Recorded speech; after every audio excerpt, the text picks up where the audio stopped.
Hi there, Rose here. Are you in a marriage or relationship that doesn't make you happy, but you just keep staying? And I know it's hard to leave. I was married for 28 years.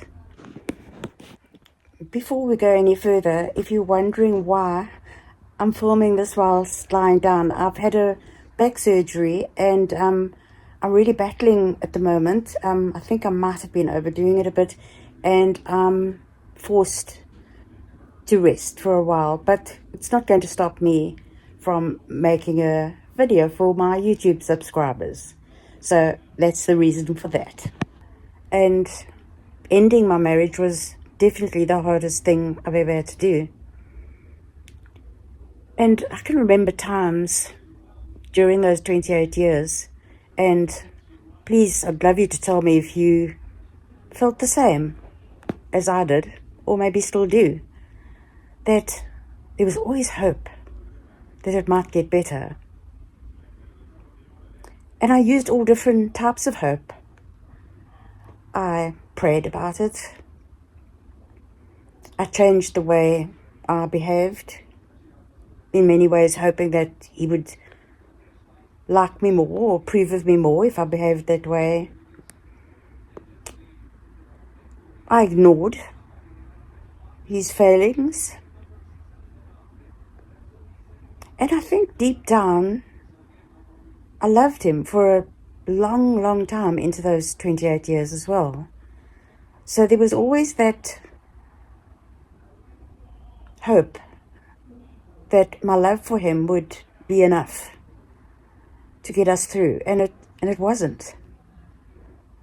You know, we never had any communication with each other. We never had right from the start. I was 17 and fell pregnant, and we got married. And I've spoken about that in another video if you're interested in listening about that. And we're in love. And went into it. And, well, you know, love carries you a long way. And then things started to surface, little things like I noticed his values weren't the same as mine on certain issues, and of course the children came along. We had 3 children together, and my idea of parenting was very different to his. You know, and we started to have disagreements about that. He was also not an active parent, which I always wished he would be. So I was hoping, all the time I was hoping, and I was asking him to do things, but deep down I knew he wasn't going to do, but just hoping that he would. And what were the other reasons that come to mind? You know, it all becomes a bit of a blur. I mean, 28 years is such a long time, but we did stay married for that long. And I think maybe habit sets in. Maybe I started to live my own life a little and started to ignore the fact that he wasn't taking part in the things that I thought a parent and a husband should take part in. And I'm wondering if you, who's listening to me now, are you in that position? You know, I went to the hairdresser this morning, and while I was waiting, I was just chatting just about the weather, actually, to a lady who was sitting in the chair next to me. And out of the blue, she said to me, you know, my husband just left me after 26 years together. And it took me by surprise because, you know, our conversation wasn't leading that way. But she obviously just had the need to tell somebody. And she said, I feel worthless. And we had a little chat, but that's beside the point. It reminded me of how worthless I felt towards the end of those 28 years. And I'm wondering if you perhaps feel that way too, because when somebody starts to make you behave in a way that's not really true to your value system, you lose your sense of self-worth. You don't even know it's happening. And you may start to do things, act in a certain way that you would never have before. But you do because you're hoping. You're thinking, maybe this will do it. Maybe if I am more like him, he'll want to be in my company more.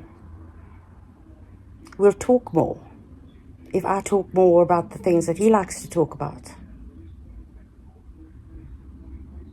And another thing that happened, I studied when we were married, and he didn't enjoy that at all. He never said to me, I don't like what you're doing. That would have been communication. But he didn't like it. Another thing that you may be experiencing is my husband never took responsibility for the finances in our home. I took complete responsibility. And something went really wrong in our lives, and maybe I'll tell you in another video, but I had a terrible accident whilst working from home, and I'm telling you the story now anyway, aren't I? My nephew, who I was babysitting, got badly burnt. So my business collapsed. With the result, our mortgage never got paid, and we became insolvent. He never took responsibility for that at all. I know it wasn't his fault, but not once did he say to me, I think we're in a bit of a spot here.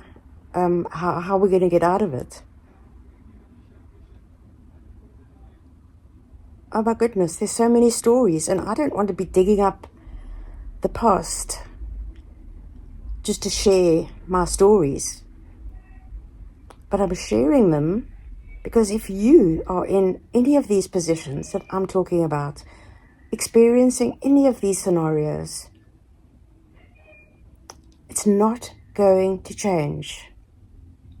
He or she is not going to change. If you've been in a relationship for, I don't know what time period to put on it, maybe even as little as 5 years, and that person is still turning out to be not the person that you thought he or she would be as a partner, end it. End it there. Don't wait. They won't change. Another thing, I always thought that was the right thing to do, to stay married if you had children.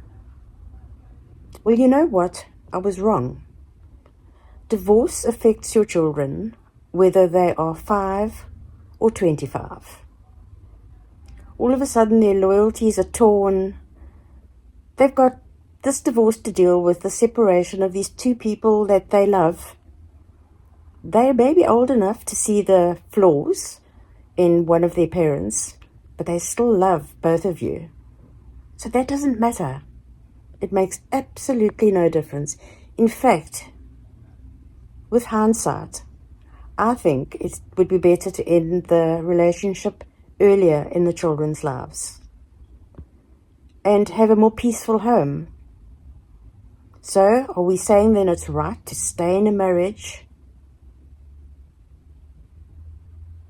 where there's arguing going on, lack of interest from one of the parents, bad values being shown, no good examples, no role models? Is that the best thing to do? Or would it be better to leave, finish the marriage, the relationship when the children are young? And even if it's on your own, teach them the values of love. You could do it on your own, you can. But I really would love to hear from you. if you're in a similar situation and how you're coping with it. And if you think that praying or hoping or being in love is going to change it, I really would love to hear from you. Until next time, bye for now.